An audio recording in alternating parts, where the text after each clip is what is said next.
Hello, everybody. Welcome to another edition of Talking Pro Football. I'm Michael Carlyle. We will get you ready for Week 14 in the National Football League, plus the latest news and notes. Before we get to that, though, let's look back at the Monday night game that wrapped up Week 13, and it was a crazy game in the wind in Buffalo. First place on the line in the AFC, the Patriots visiting the Bills, 40-mile-per-hour wind gust. Obviously, the run game was an emphasis, and Mac Jones and the Patriots were more than content to just hand the ball off. New England gets the win 14-10 over Buffalo. Jones completed just 2 of 3 passes for 19 yards, but that's all he needed to do. Damian Harris scored on a 64-yard run, and the Patriots outgained Buffalo 222-99 on the ground. Nick Folk hit both of his field goal attempts, and the Patriots defense held the Bills to a season-low 230 total yards of offense. New England now 9-4, and Buffalo falls to 7-5. Let's take a look at the standings in the National Football League. We'll start in the AFC, and we'll start in the AFC East. After that win, New England now 9-4. They sit atop the division. The Bills are 7-5. Miami 6-7. The Jets are 3-9. In the AFC North, the Ravens 8-4. Bengals 7-5, Steelers 6-5-1. The Browns, they're not out of it yet. They are 6-6.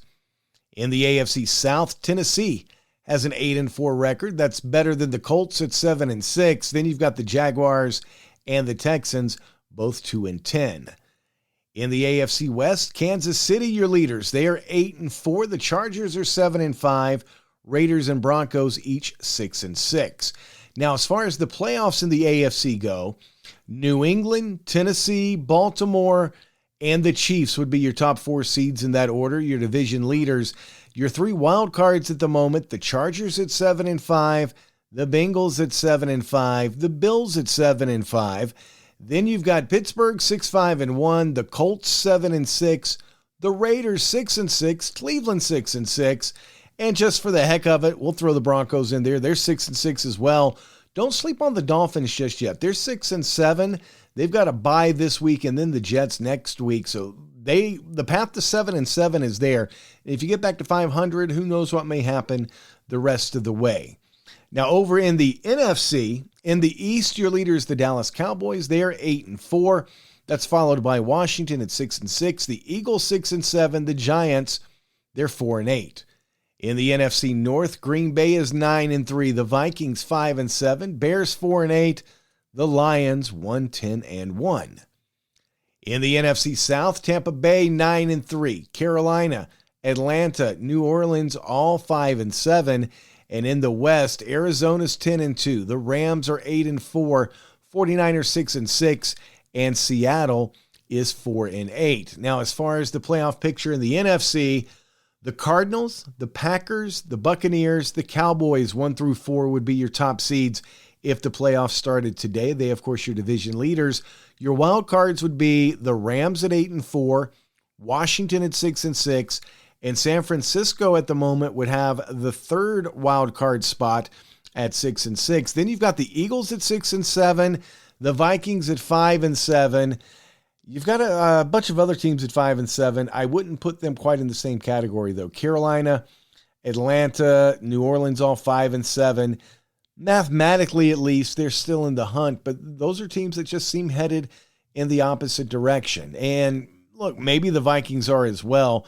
It could well be that Philadelphia is really the only team there that's on the outside looking in that has a legitimate shot of clawing their way into a wild card spot. But we've still got a lot of football left to play, so we'll see how it plays out. Some news and notes as we get ready to head into Week 14 in the NFL. As we told you, Mac Jones threw just 3 passes on Monday night for the Patriots. That's the fewest passes by a winning team in the last 30 seasons. Oh, by the way, the most passes by a winning team over that span is 70. That was also the Patriots. That was Drew Bledsoe way back in Week 11 of 1994, and that was just his 9th career win. Your Week 13 Players of the Week in the AFC, your Offensive Player of the Week, Chargers quarterback Justin Herbert. Your Defensive Player of the Week, Steelers linebacker TJ Watt. And your Special Teams Player of the Week, punter Michael Pilardi of the Miami Dolphins. Over in the NFC, Jared Goff your NFC Offensive Player of the Week, your Defensive Player of the Week, linebacker Jordan Hicks of Arizona, and Special Teams Player of the Week, Travis Homer of the Seahawks. The Dallas Cowboys this week officially designated defensive end Randy Gregory to return from injured reserve. He's been out with a calf injury. They've now got 3 weeks to activate him. Depending on how things go the rest of this week, there's a good chance he could be good to go on Sunday. Washington placed defensive end Montez Sweat on the COVID list. They also put tight end Logan Thomas on season-ending IR, and they signed running back Jonathan Williams off the Giants practice squad. In other Washington news, quarterback Ryan Fitzpatrick is undergoing arthroscopic surgery on his hip. That means he is officially done for the season. He had just played in 1 game this year. Patrick Mahomes has thrown a career-tying 12 interceptions so far this season. Keep in mind, though, 7 of those interceptions hit his receiver first. The Houston Texans are waiving veteran linebacker Zach Cunningham 1 year after he signed a 4-year, $58 million extension. Cunningham was a healthy inactive this past week for disciplinary reasons. Seahawks Pro Bowl safety Jamal Adams tore his labrum and suffered additional shoulder damage in Sunday's win.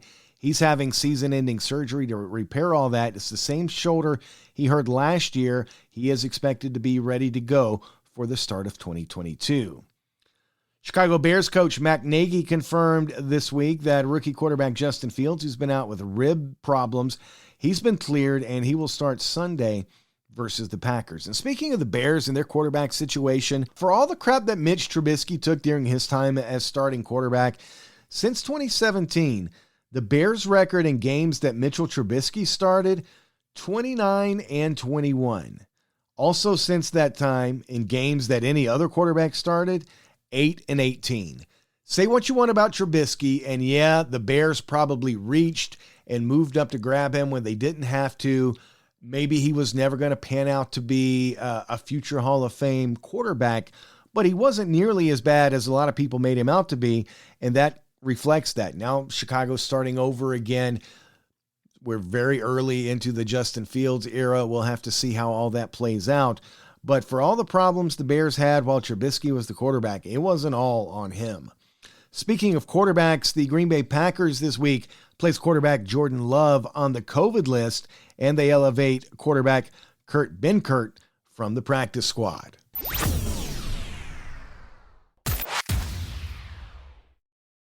All right, let's get to it. Week 14 in the National Football League. It will kick off Thursday night in Minnesota. The Vikings are a 3-point favorite against the Steelers. These two teams come in ranked first and second, respectively, in sacks, which means whichever of these two quarterbacks gets more out of the run game could have a leg up here. Problem is the Steelers' run game hasn't been particularly good most of the season. And from the Vikings standpoint, Dalvin Cook's still banged up with the shoulder problem. Also, as far as the Vikings go, Adam Thielen is officially listed as questionable with that ankle injury. This is probably going to be an ugly game. It's a short week for both these teams. I think the Steelers find a way to steal this one and keep themselves alive in the AFC playoff picture. I'll take Pittsburgh here. The Sunday games get underway in Cleveland. The Browns, 2-point favorites at home against the Ravens. Browns coming off a bye week, and they get a rematch with the Ravens. Baltimore this season is 2-0 straight up as an underdog. This is another AFC North dogfight, no pun intended. Ravens have won the last 4 meetings, including the last 2 in Cleveland.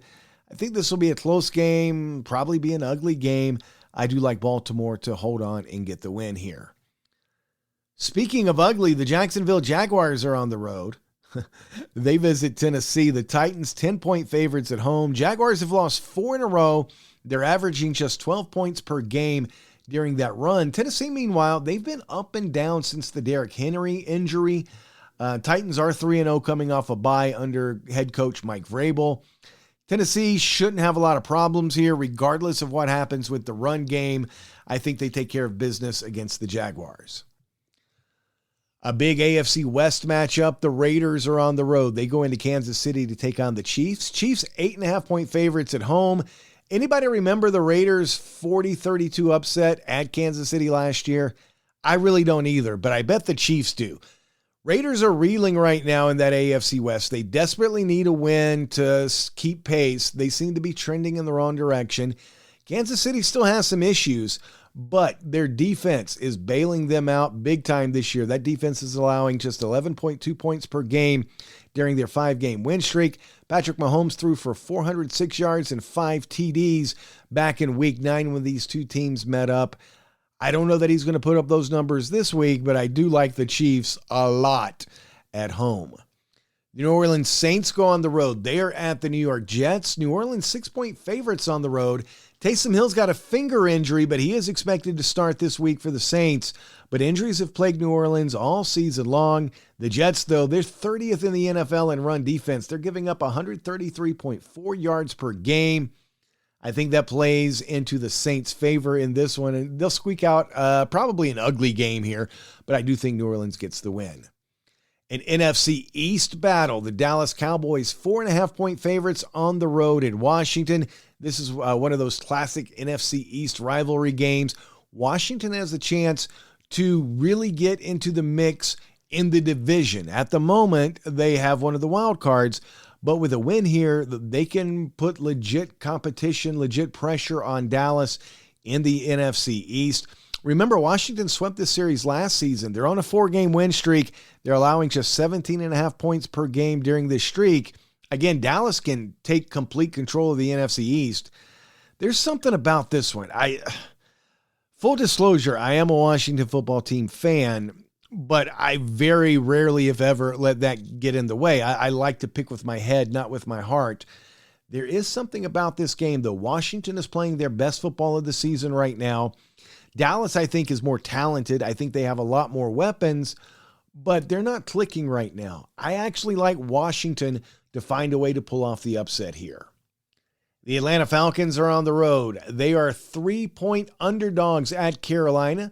Panthers had a bye week trying to sort out their messy offense. They get rid of Joe Brady, but this team is so screwed up right now. They don't get rid of him at the beginning of the bye week. They get rid of him this past Sunday, so they kept him around for a whole week. They wasted that week rather than getting rid of him, figuring out what they're going to do the rest of the way, and then start working on an offensive game plan the rest of the year. So there's a pretty good chance you're going to see Carolina go run heavy against the Falcons here. These two teams met up earlier this season back on October 13th. It was an ugly 19-13 game. This one's probably going to be ugly too. I'll take the Panthers just because they're at home. The Houston Texans are at home. Spoiler, I will not be taking them. They're 7.5-point underdogs to the visiting Seattle Seahawks. Russell Wilson had his best game since coming back from injury this past week in their victory over the 49ers. They'd like to build on that a little more this week. I think they're too far gone to get back into playoff contention at this point, but that doesn't mean they're not going to still go out and play hard. Texans ranked 32nd in the league in run defense, so expect Seattle to have a big day offensively. I think if they can establish the run game early, that opens up things even more for Russell Wilson. Regardless, Seattle wins this game. By how much will depend on how successful they are early with that run game, but I do like Seattle on the road here. The afternoon games will start in Denver. The Broncos, 8.5-point favorites against the red-hot Detroit Lions. All right, Detroit maybe not red-hot, but they did get their first win of the season last week. Jared Goff led the way, an emotional victory for first-year head coach Dan Campbell. That's the good news. The bad news, Denver's got a really good defense. They're at home, and they're looking to stay in the playoff chase. The Broncos get the win here, and the Lions are reminded that they stink. The LA Chargers are at home. They're big favorites against the Giants. How big? 10.5-point favorites. Chargers this season, it seems like they alternate between wins and losses, at least the last 6 weeks. Justin Herbert, though, should be able to help the Chargers get out early in this one against the Giants team that ain't very good. Giants are 1-5 straight up on the road this year, and I think the Chargers get the win. I think they get it pretty easily, and they keep pace in the playoff picture in the AFC. Cincinnati Bengals play host to the 49ers. 49ers come into this one a 1-point favorite on the road. Which quarterback can stay cool in this game? Both these teams need the win to stay